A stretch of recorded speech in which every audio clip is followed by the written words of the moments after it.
¿Qué tal, amigos? Muchísimas gracias por acompañarnos como siempre al Descubierto. Les saluda Endrina Yepes. Ya estamos listos con nuestra invitada del día de hoy. Ella es Iris Varela, ministra para Asuntos Penitenciarios. Gracias por acompañarnos. Gracias por la invitación. Buenas noches a todos. Es muy importante su presencia en el estudio con nosotros porque hay muchísimos temas que tratar, sobre todo comprender la complejidad de este ministerio y sobre todo asumiendo la responsabilidad una mujer. ¿Qué es lo más difícil en estos 5 años de ocupar este cargo? Sí, pienso que primero agradecer infinitamente que me den la oportunidad de, en el marco de estos 5 años que estamos cumpliendo nosotros, poder a través de este programa que llega a tantos hogares y a tantas personas, salirle al paso a algunos comentarios mezquinos, malsanos, de personas de todo tipo, ¿no? Digo yo, propios y extraños, tirios y troyanos, ¿no? Que a veces suelen lanzar expresiones denotando o mezquindad o un profundo desconocimiento de la tarea que a nosotros nos corresponde. Nosotros hemos asumido el ministerio como una misión, porque el ministerio, el pueblo venezolano sabe que fue creado hace 5 años por el comandante Chávez. Y a raíz de esa decisión del comandante supremo, todo el pueblo debe recordar el desastre que significaban las cárceles en el país. De hecho, fue en junio de 2011 que se registró un episodio violento terrible de los que estábamos acostumbrados y que se venía arrastrando desde las postrimerías de la Cuarta República hasta nuestros días, ¿no? En el recinto penitenciario del Rodeo. Y después de eso, el presidente toma la decisión el 26 de julio de 2011 de llamarme en la madrugada para decirme que había decidido, luego de varios análisis, estudiar diversas postulaciones, encomendarme a mí la tarea. Bueno, tremendo reto.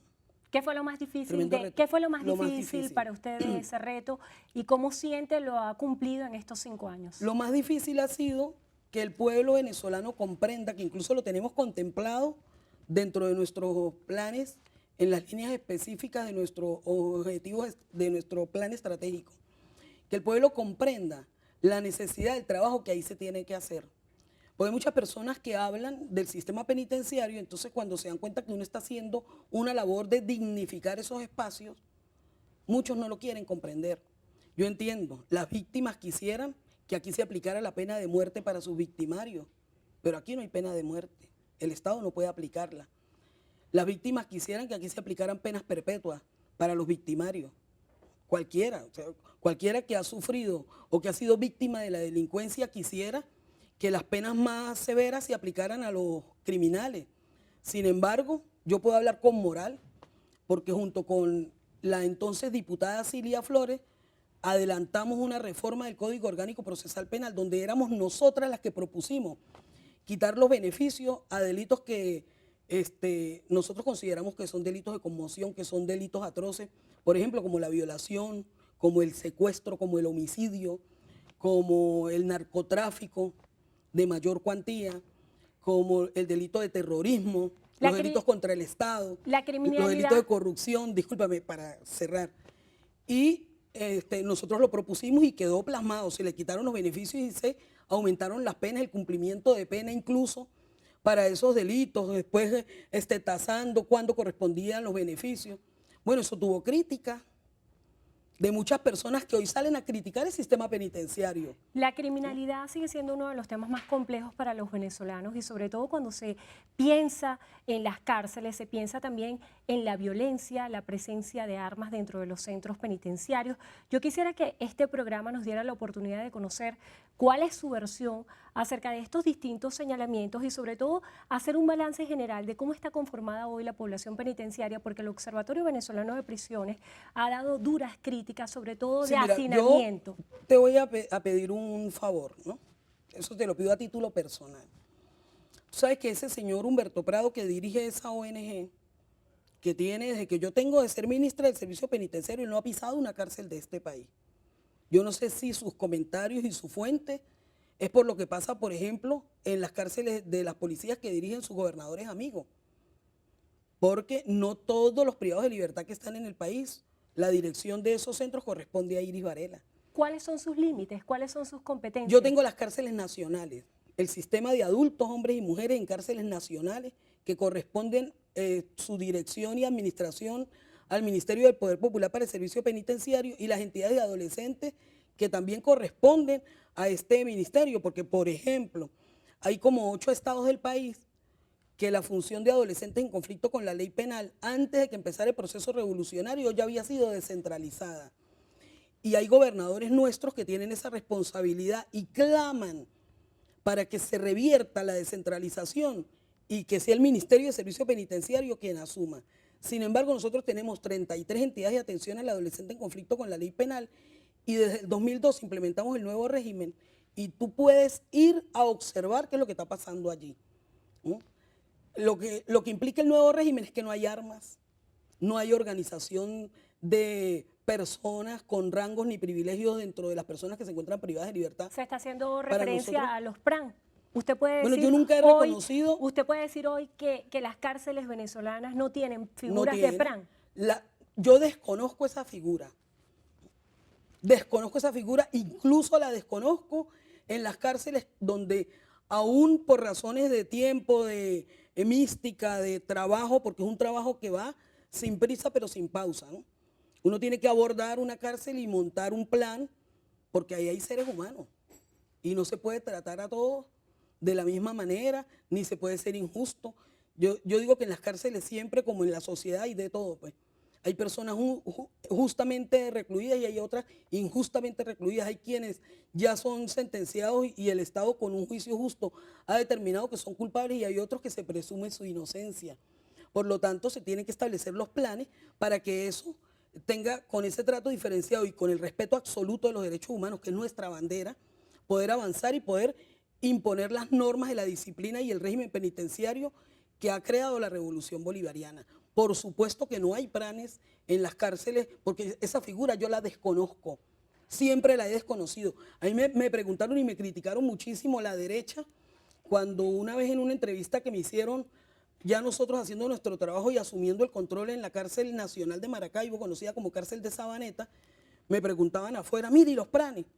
Yo dije, yo desconozco los planes, es que yo no le puedo dar beligerancia a organizaciones criminales, allá quien le quiera dar rango. Sin embargo, dentro del argot penitenciario se decía algo, ¿no?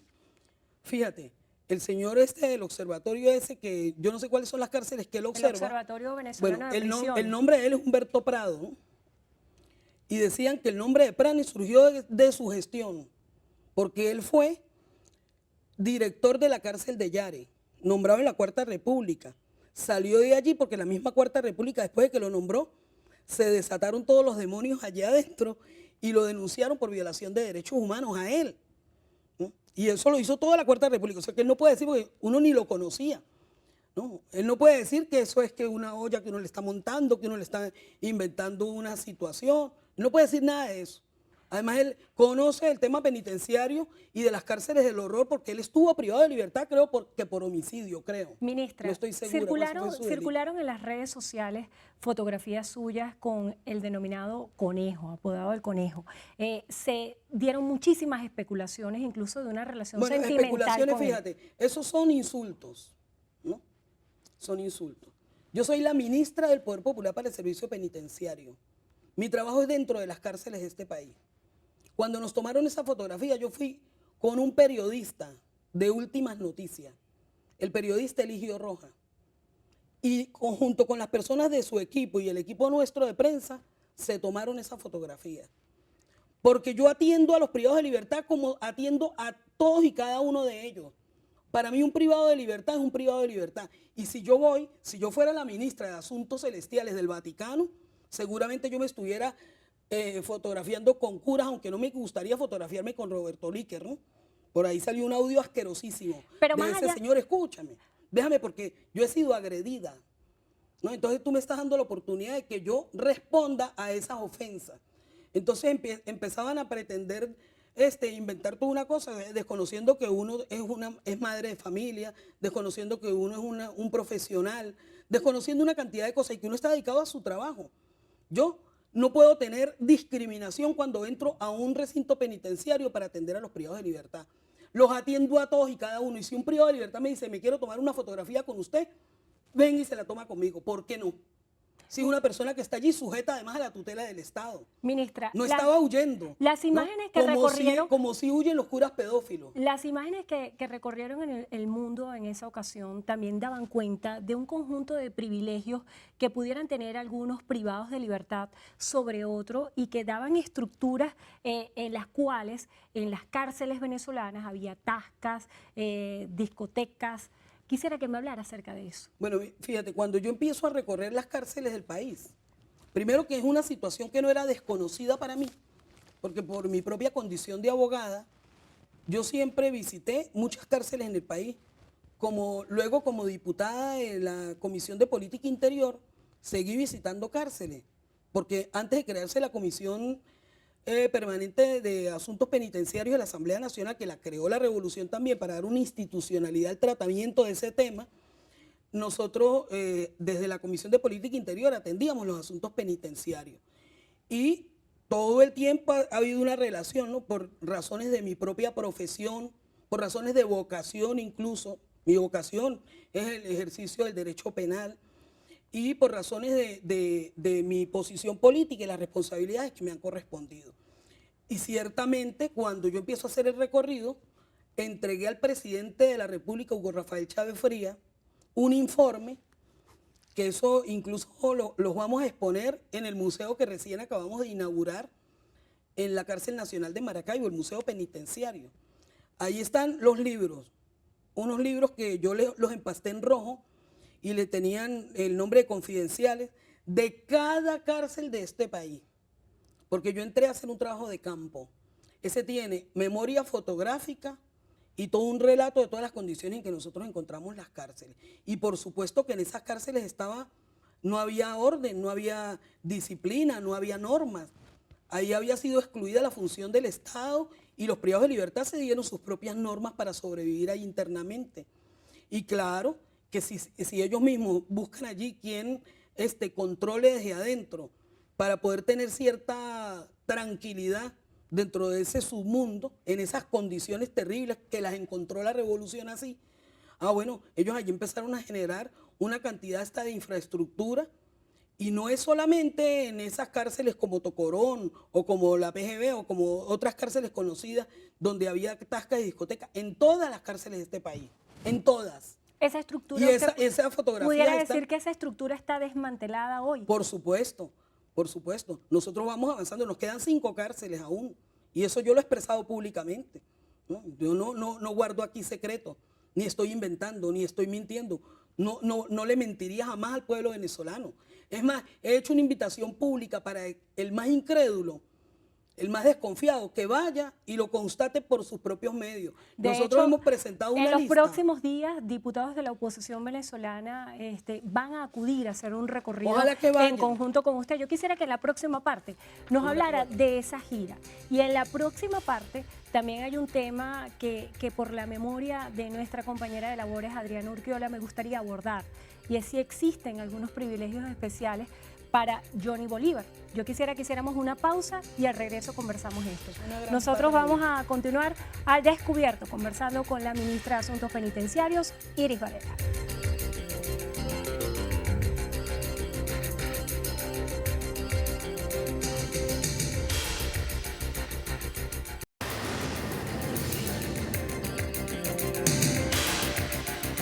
Nosotros continuamos al descubierto. Estamos conversando con la ministra para Asuntos Penitenciarios, Iris Varela. En la parte anterior quedaba en el aire su respuesta acerca de las estructuras que están conocidas por distintos medios y redes sociales, según las cuales hay discotecas, funcionan tascas dentro de las cárceles. Yo quisiera que nos hablara acerca de eso. Eso era así.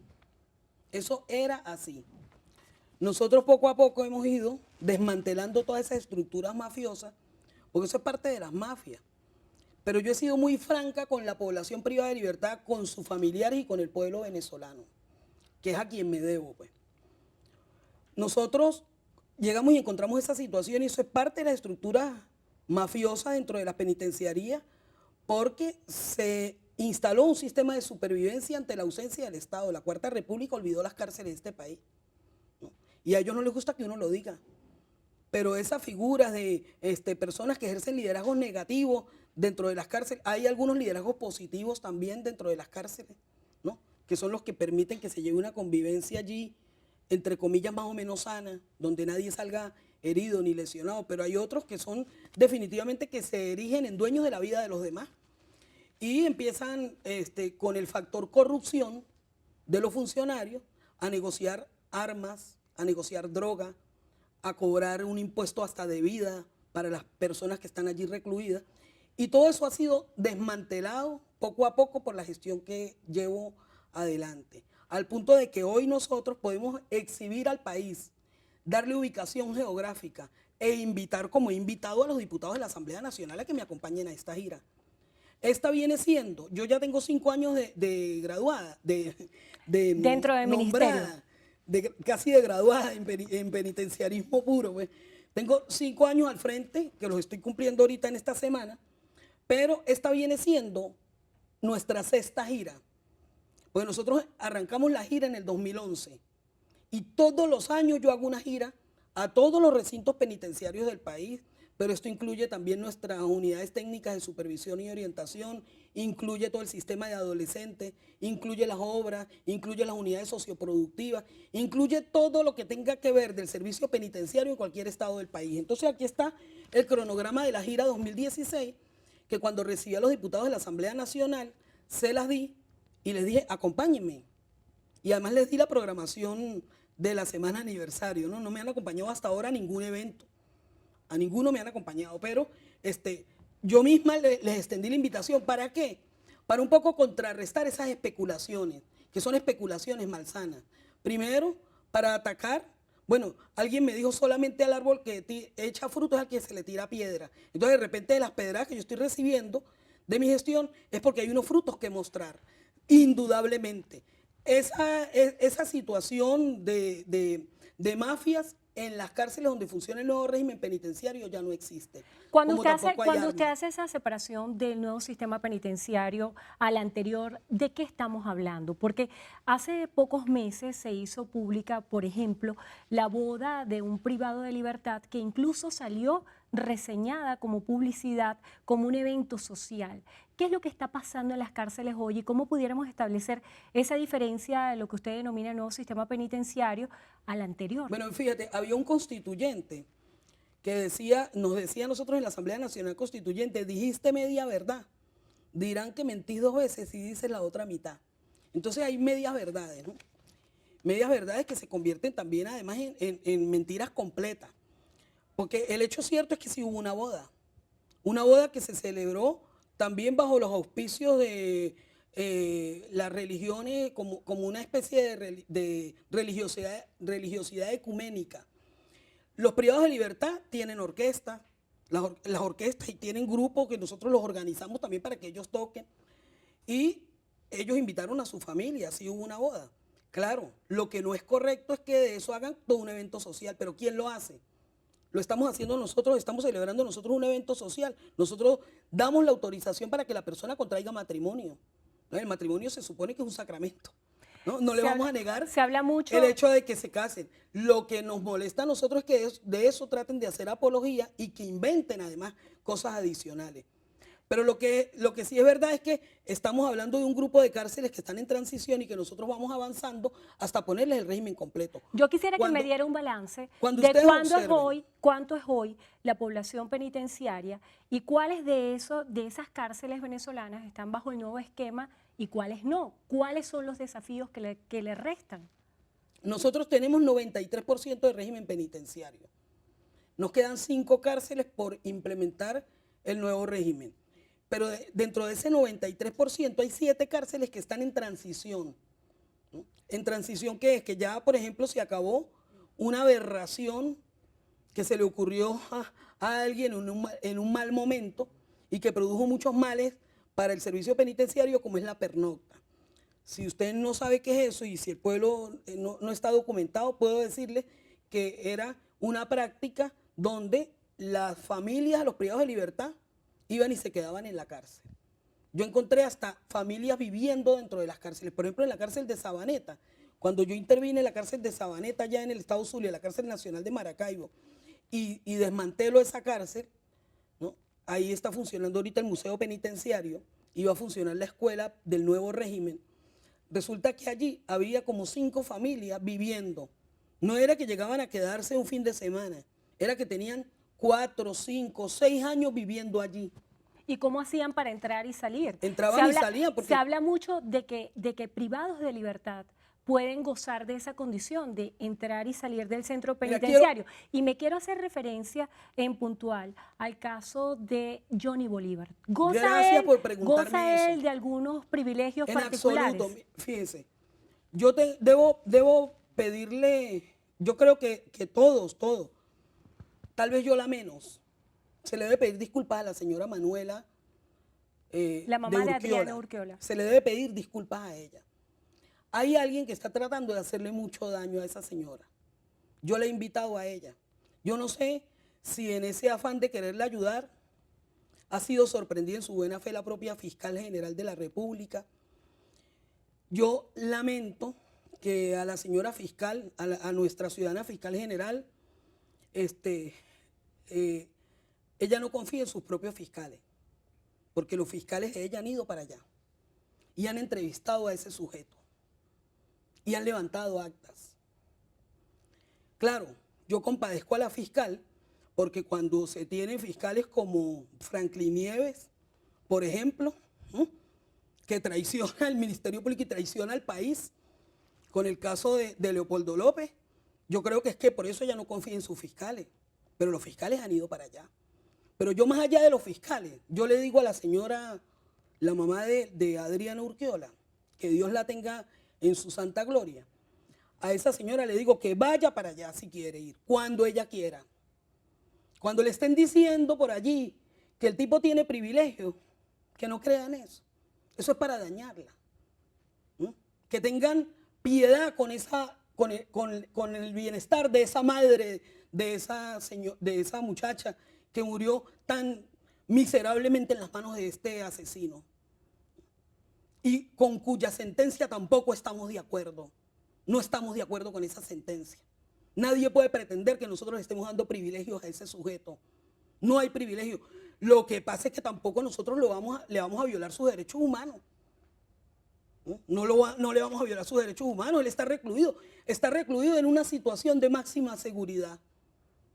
Y yo le digo a la señora Manuela Pérez, le digo, señora, no caiga, no se deje llevar por esos comentarios tan miserables, tan bajos. Vaya usted misma, cuando quiera. Por supuesto, yo le protegeré y todo el personal del ministerio la protegerá si ella no quiere encontrarse frente a frente con ese tipo. Pero ella puede verlo, puede ver en las condiciones en que él se encuentra. Y es imposible que ese señor salga de ahí. Porque por ahí están diciendo, no. Vi algo tan insólito en las redes sociales que decían que hasta que tenía un espado, que se había hecho una liposucción. Cualquiera que llegue al nuevo régimen, por supuesto que las normas del nuevo régimen permiten que alcance una talla, disminuyen de peso. Tiene que levantarse a las 4 de la mañana, tiene que hacer ejercicio físico. O ahora usted ha dado en un punto... Tiene que comer balanceado. Ahora usted ha dado en un punto clave, la crisis económica. ¿Hasta qué punto la crisis económica ha afectado a los privados de libertad? Porque se ha hablado mucho del desabastecimiento de alimentos para las personas comunes. Es también una especie de ejercicio pensar qué es lo que está sucediendo en las cárceles. ¿Está garantizada la comida? ¿Están garantizados los derechos humanos para los privados de libertad? Yo quisiera que en la próxima parte también nos hablara acerca de esa deuda de separar a los sentenciados de los procesados y también de clasificación de los que están privados de libertad, porque muchas veces las prisiones se han catalogado como universidades del delito. Vamos a hacer una breve pausa y continuamos al descubierto. Las de la Cuarta República ciertamente eran universidades. Vamos a la pausa, ministra, y al regreso seguimos al descubierto.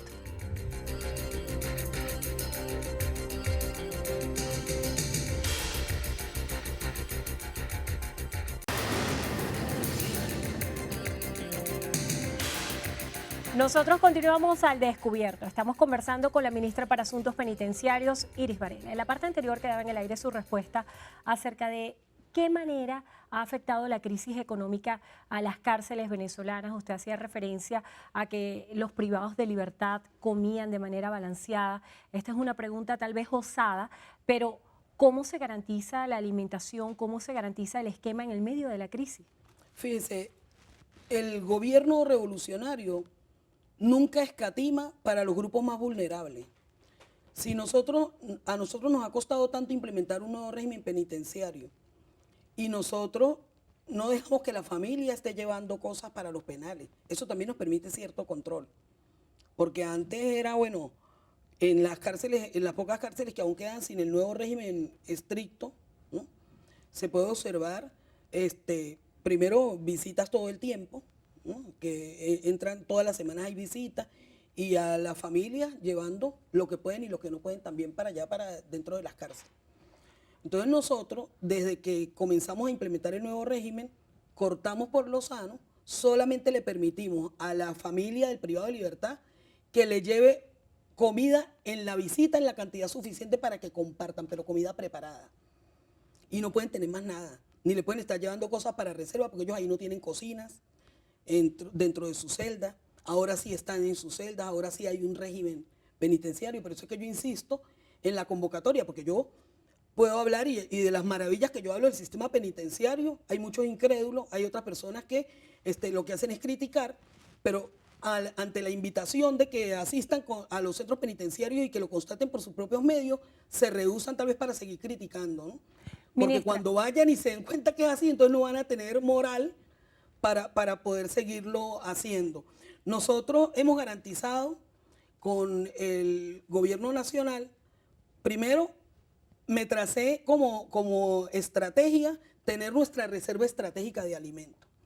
Pero además, a raíz de cuando empieza esta guerra económica, nosotros nos montamos en un plan que se llama Siembra y Cría. Y aparte de todas las actividades que realizaban los privados de libertad en los mismos penales para generar unidades socioproductivas y cultivar, nosotros con este plan Siembra y Cría hemos aprovechado cada espacio de cada recinto penitenciario. Te puedo decir que solamente del INOF, que casi no tiene terrenos como para cultivar, nosotros allí hicimos una siembra importante y ahí hemos cosechado caraotas, más de 300 kilos de caraota negra. En los Yares, es que la gente puede ir a observarlo, incluso aquí mismo cerca en Rodeo, en la cárcel del Rodeo, al frente del Rodeo 2, había un terreno ocioso que servía de estacionamiento para la gente que iba a visitar esa cárcel. Y habían unos kioscos allí, bueno, terribles, esos áreas de seguridad de la cárcel. Nosotros mandamos a tumbar esos kioscos. Ahí hicimos el área agrícola del Rodeo. Y ahí hemos cosechado. Nosotros llevamos para allá a los defensores públicos del Mercosur y se quedaron asombrados y maravillados de lo que vieron allí. Ahí había cebollín, pimentón, tenían también maíz, tenían caraota, cachama. Ahí sembraron en estos días creo que como 10.000 alevines. Y en lo que eran las piscinas de las cárceles que nosotros hemos intervenido, ya les hemos puesto régimen. Las piscinas que tenían están sirviendo para piscina de cachamas.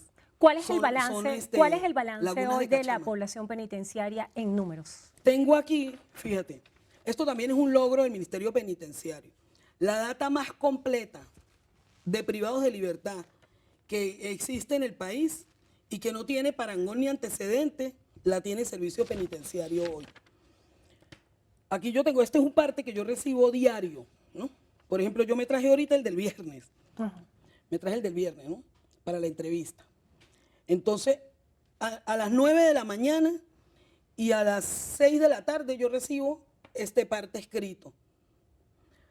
Aquí está cárcel por cárcel, cuántas personas existen, cuántos venezolanos, cuántos extranjeros, cuántos procesados, cuántos penados, cuántas mujeres, cuántos hombres y dónde están. Son 86 cárceles a nivel nacional. Sí, fíjate, aquí yo tengo el parte general al día viernes, era de 51.322 privados de libertad, ¿no? Incluyendo hombres y mujeres, de los cuales hombres 48.662, mujeres 2.660, de los cuales hombres procesados venezolanos, 31.250, Hombres procesados extranjeros, 455. Total, 31.705 procesados. Penados, venezolanos, 16.126 y extranjeros, 831, para un total de 16.957 penados. En las mujeres procesadas, un total general de 1.489, de las cuales 1.420 son venezolanas y 69 son extranjeras. Penadas, un total de 1.171, de las cuales extranjeras son 112 y venezolanas 1.059. Nosotros, parte, cuando tú te vas a un ítem, por ejemplo, te voy a nombrar una cárcel aquí, CPO, para nombrarte el Centro Penitenciario de Occidente de Táchira. Entonces, el CPO tú lo consigues aquí. Aquí arriba. Aquí está el CPO 2, por ejemplo. ¿No? Porque acuérdense que ahora el CPO hay CPO 2 y CPO 1, el anexo femenino. Entonces, aquí está. Aquí está la cantidad de CPO. Venezolanos en el CPO 2, 231. Extranjeros, 30. Procesados, en calidad de procesados. Penados, 220. Venezolanos y extranjeros, 40. El total de hombres en el CPO, entre venezolanos y extranjeros, es de 521. Usted ha hecho énfasis cuando dice la palabra procesado y penado. Esto ha sido uno de los puntos claves cuando se trata de abordar la crisis en materia carcelaria.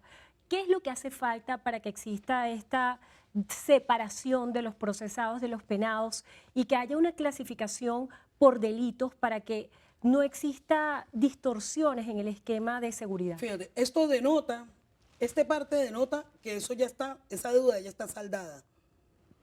Tú puedes ir a cualquiera de estos recintos y busca por parte a cualquier persona que esté allí recluida y entonces nosotros lo metemos en nuestra data.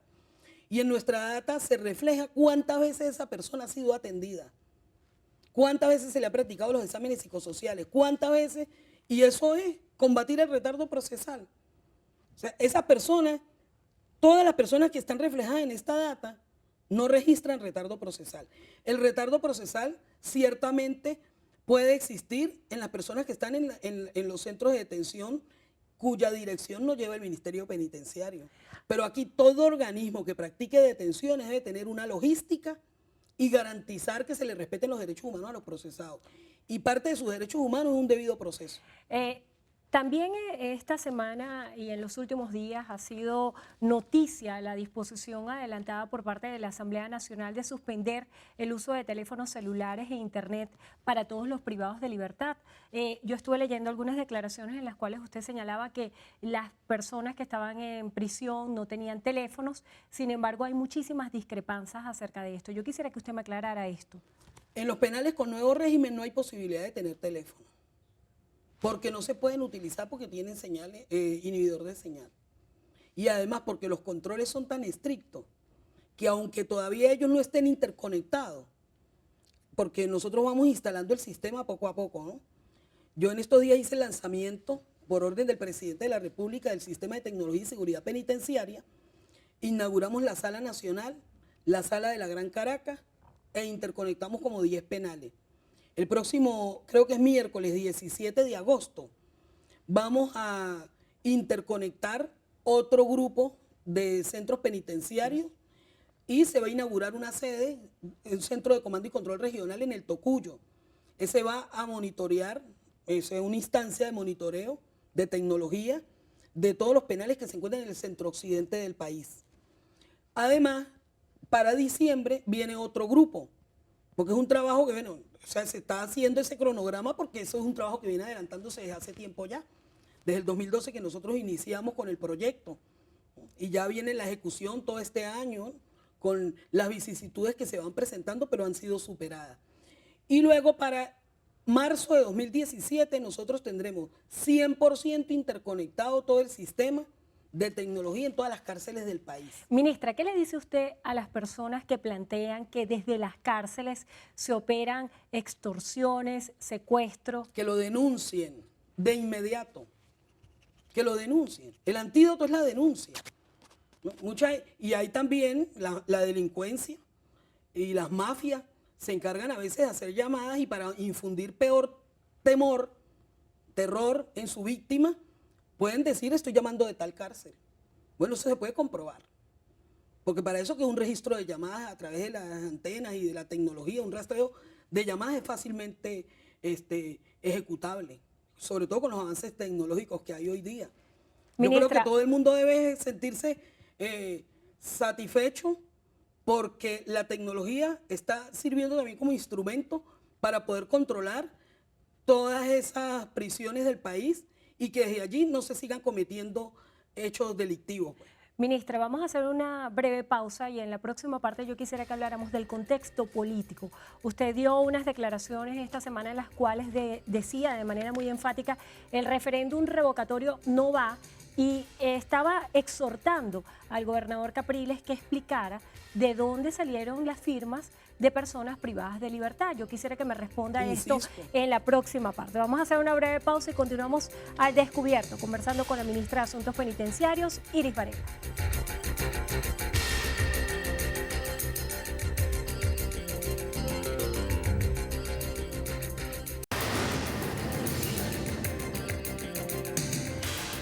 Llegamos a la parte final al descubierto. Estamos conversando con la ministra para Asuntos Penitenciarios, Iris Varela. En la parte anterior hablábamos de la arista política y las declaraciones en las cuales usted señalaba al gobernador Capriles y le decía que por qué habían aparecido firmas en la convocatoria del referéndum revocatorio de privados de libertad. Yo quiero que usted me explique esto. Bueno, es público y notorio que me dirigí hacia la sede de la Fiscalía General de la República a presentar una denuncia porque cuando se abre el proceso de verificación de la firma, nosotros detectamos a más de 1000 firmas con datos de los privados de libertad. Ahora, ningún centro de reclusión de este país fue centro de recolección de firmas. ¿Cómo aparecen esos datos allí? ¿Cómo aparecen? Y se nos acercaba familia de los privados de libertad y nos decía, mire, la cédula de mi hijo es tal, revíselo a ver si aparece ahí. Y cuando lo metíamos aparecía. Entonces detectamos como 1600 casos, logramos verificar un lote, me dirigí hasta la Fiscalía General de la República, entregué la denuncia, además estoy obligada a eso. No es que si yo no lo hago, soy cómplice. El artículo 269 del Código Orgánico, del Código Penal, Procesal Penal, establece la obligación que yo tengo como funcionaria pública de denunciar los hechos ilícitos de los cuales me percate. Y por supuesto que la utilización de los datos de identidad de un privado de libertad, así esté penado o no, penado o procesado, es la utilización, es la usurpación de sus datos de identidad. Entonces, bueno, yo creo que aquí tiene que haber un primer pronunciamiento que lo estamos esperando, que es el de la señora Fiscal General de la República. Yo una vez más le digo, bueno, ¿qué pasó con esa denuncia? Pues porque yo ahí llevé los datos, ¿no? Con los nombres, con cédulas de identidad. Hablando de la situación... Y por supuesto que si eso está así y hay datos, hay utilización de datos de personas muertas, hay personas que tienen 130 años, tuvieran 130 años de vida si estuvieran con vida. Hay personas que yo conozco que tienen a sus abuelos, a sus familiares que tienen 10 años de muertos y aparecen allí firmando. Entonces, ¿cómo es que esos datos aparecen allí? A su juicio, ¿Quién fraguó ese fraude? A su juicio, ¿el referéndum revocatorio va o no va? No va, no puede ir. ¿Cómo va a ir? ¿Cómo calibra la situación política de Venezuela? Bueno, se va a consolidar el proceso revolucionario, ese es nuestro destino. ¿Considera usted que el Partido Socialista Unido de Venezuela ha perdido respaldo popular a raíz de la crisis económica y política? Yo creo que a raíz de la crisis económica y política y la respuesta que ha dado el presidente Nicolás Maduro, se ha venido consolidando el respaldo hacia el presidente y hacia nuestro proyecto político. ¿Le hace falta y lo veo en la calle, lo veo en la calle. En esta semana, a raíz de la celebración no solamente de nuestro 5º aniversario, sino del natalicio del Libertador y del natalicio de Chávez, yo pude observar, nos fuimos en caravana desde la sede del ministerio, fuimos a una sede del ministerio también que es la Caja de Trabajo Penitenciaria ubicada en La Candelaria, y de ahí fuimos hasta el cuartel de La Montaña. Y yo venía observando los rostros y las expresiones de cariño del pueblo en la calle, al paso de la caravana, y por supuesto los compatriotas de la caravana, que son el Frente de Trabajadores Penitenciarios, identificados, iban cantando música venezolana, íbamos con alegría, pues, como nos caracteriza, ¿no?, a los revolucionarios. Y ese paso fue muy hermoso desde la salida del ministerio en el Rosal, pasando por La Candelaria, hasta llegar al 23 de enero al cuartel de La Montaña. Lo que observé fueron expresiones de respaldo y de cariño de todo el pueblo al paso de la caravana. ¿Le hace falta estar en la Asamblea Nacional? Yo creo que nuestros compatriotas que nos representan allí lo hacen muy bien, ¿no? Y como revolucionaria, cualquier espacio donde me toque dar la pelea y combatir para sostener el legado del comandante supremo, para ser leales a nuestro presidente Nicolás Maduro, que le ha echado un cerro, ¿no?, a toda esta arremetida que ha habido contra él. Bueno, pero se ha ganado más a pulso aún. Nuestro cariño, que lo tienes hace mucho tiempo, nuestro respeto, nuestra consideración, nuestra admiración. O sea, estamos orgullosísimos de que Nicolás Maduro sea nuestro presidente de la República y él sabe que cuenta con nosotros patria o muerte. Se ha hablado acerca de ese liderazgo de fracturas internas en el seno del Partido Socialista Unido de Venezuela. ¿Considera usted que esto es así? No, yo creo que quien hoy esté tratando de coquetear con la derecha es una persona que nunca estuvo clara de su respaldo y no conoce la palabra lealtad, ¿no? Entonces, uno con los desleales o con los traidores no quiere nada, ¿no? Yo cada vez que sale un traidor, le doy gracias a Dios que se quede bien lejos para allá y que se anote con Miquelena, ese viejito corrupto, y que se anote con todos esos corruptos que nosotros hemos sacado de aquí, porque los sacamos de aquí y enseguida se van a pedir apoyos en la mesa de la unidad, ¿no? Y allá se olvidan de que son sátrapas y que son corruptos. O sea, nosotros los sacamos. El proceso revolucionario los va expulsando. Tú sabes que cuando nosotros empezamos en el año 92 con Chávez, ¿no?, a seguir los pasos de Chávez, después nosotros organizando el MBR 200, decíamos que el proceso revolucionario iba decantando, que era como un río crecido, ¿no? El proceso revolucionario es como un río crecido, pero cuando el río se va consolidando y va agarrando cauce, las piedras, las deslealtades, los escombros van quedando a un lado porque el mismo río y la corriente decanta. Y yo creo que esas traiciones puntuales es parte de esos escombros que tienen que salir de esta corriente revolucionaria porque aquí no tienen cabida. Ya la última pregunta, ¿cuál es el desafío más grande que debe asumir en los próximos días como ministra de Asuntos Penitenciarios? No, yo simplemente soy un soldado de la Revolución Bolivariana. Donde me corresponda, cumpliré mi tarea entregando el corazón y mi vida si es necesario para consolidar esto. La tarea que hoy me corresponde es dirigir el Ministerio de Poder Popular para el Servicio Penitenciario. Cualquier lugar donde el presidente de la República, que dirige en esta etapa el proceso revolucionario y que él decida que debe ser mi destino, bueno, ahí estaré haciéndolo de la mejor manera que pueda hacer. Si me corresponde ir a cuidar el partido, ir a ser allí la portera del Partido Socialista Unido de Venezuela, lo haré con gusto y consagrada a ser la mejor portera que el Partido Socialista Unido de Venezuela y la Revolución Bolivariana pueda tener. Le damos las gracias a Iris Varela, ministra para Asuntos Penitenciarios. Gracias por estar con nosotros hoy al Descubierto. Y gracias a ustedes también, como siempre, por habernos acompañado. Será hasta una próxima entrega.